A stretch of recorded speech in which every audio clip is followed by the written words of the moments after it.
In my last video, we talked about my way in the RuneScape 3 leagues, all the way from my tier 2 relic up to my tier 4 relic. So from 750 points to 3,500. And in this video, we will take a huge jump because we will go from 3,500 all the way to 12,000 league points. So from tier 4 all the way to tier 6. And I will tell you what I did on my way to my tier 6 unlock, and maybe can give you some ideas or tell you some stuff that you haven't done, and maybe you can use that and get yourself your tier 6 relic. So if you like this video, don't forget to leave a like, leave a comment with your things that you did to reach your goals in this year's leagues, and then also leave a subscribe if you haven't already. And now let's head right into it. The first thing that I always tell when I make a leagues video is when you feel stuck or you have no idea what to do, just simply go into the RuneScape wiki, open up the Equilibrium task list, and look out that you have your wiki sync active. After that, you can sort your list by completionist percentage, so you get those tasks on top that most of the people have already done, and therefore probably are pretty easy and fast to do, and is something that you could take, for example, for your next goal. For example, when I look at this list, I realize that there is stuff like donate 100 mil to Richie that I haven't done, that is 400 league points, and could be a pretty good option for me by making some money and then doing that. So this can always give you an idea if you feel stuck or just don't know in what direction you should go next. But now let's talk about my way and what I did to get my tier 6 relic. So the first thing I did was basically abuse my new unlock. I unlocked the Antiquarian, and with that I had some huge benefits while doing Archaeology. So this was something I straight went and did. I made some archaeology stuff, leveled up, and especially gathered some chronodes. These chronodes I then used to activate some relics, because thanks to that antiquarian relic I had all the archaeology relics unlocked, and then used the ones that automatically burned my logs when I was woodcutting, and the one that automatically cooked my fish when I was catching some fish. Because now I was able to not only go for the 200 gathering that we did in the last video, and rather for the 1000. So I pickpocket 1,000 people, I mined 1,000 ores, I harvest 1,000 wisps, and most importantly, I chopped 1,000 logs and catched 1,000 fish. And thanks to that relic, I also burned 1,000 logs and cooked 1,000 fish in the same way, which was just insanely efficient and also gave me more league points than if I would have just only gathered in these skills. After I did that, I decided that it is now time to go for some combat. I already had a bit of blessings unlocked before, just the really easy ones,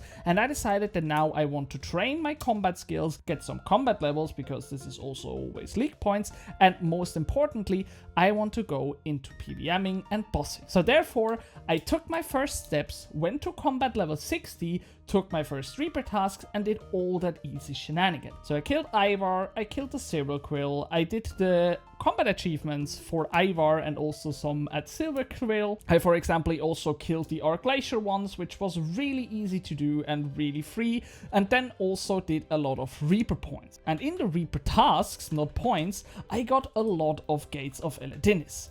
And the gates were an absolute cheat code, because I did not only get extreme amounts of XP in skills that were pretty low, like crafting, construction, divination, etc. I rather also got a lot of league points, because you get 80 for cleansing the gate once, you get 200 for cleansing it 10 times, and you also get 200 for doing 10 Reaper tasks. So I did all of that just simply to get a lot of points into my points account. Can you say it like this? And I can definitely say starting with combat was huge. I then also got a lot of achievements for total level or combat level, as I already mentioned, or also getting level 20 and 30 in every of my skills. This was all enough to unlock my next relic, which was Devout, because I chose that simply because I thought it is my way to now really start PVMing. With Devout, you basically have unlimited food, because you can go to your bank anywhere and also unload, for example, food all the time.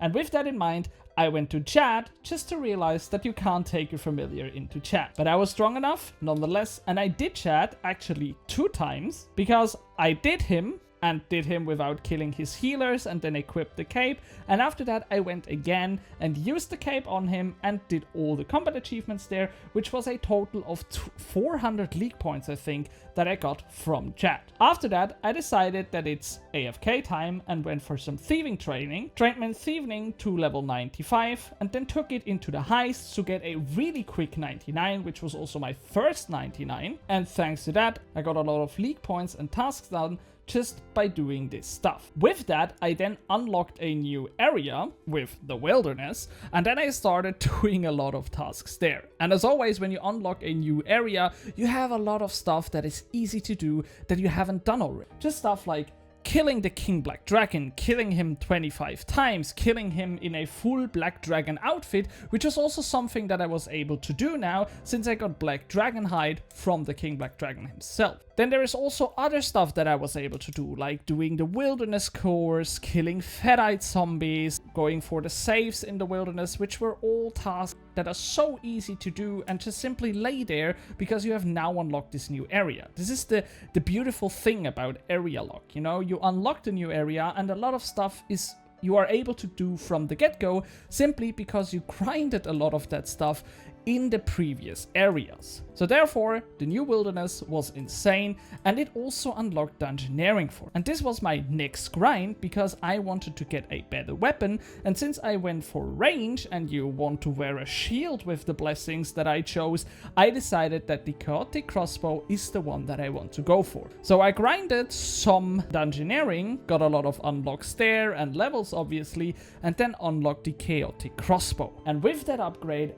I was able to fight even more. I then killed Haraken and did some of the combat achievements there, and went to Zack and unlocked my Zack cape, only to realize that I am not able to wear it simply because I wasn't level 90 in crafting, which was something that I also had to do later on.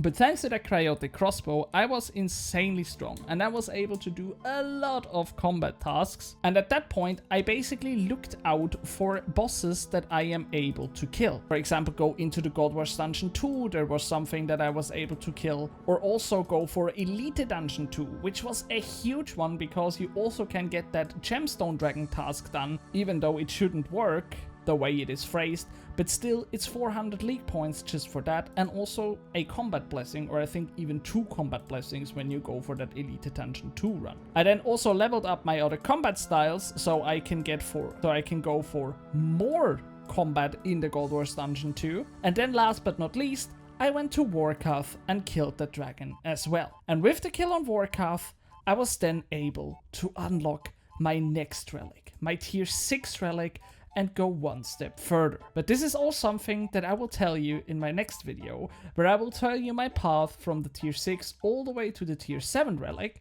and I really hope that you found this video helpful. If so, don't forget to leave a like, don't forget to subscribe, and stay tuned for my way to my tier 7 unlock. I will see you next time.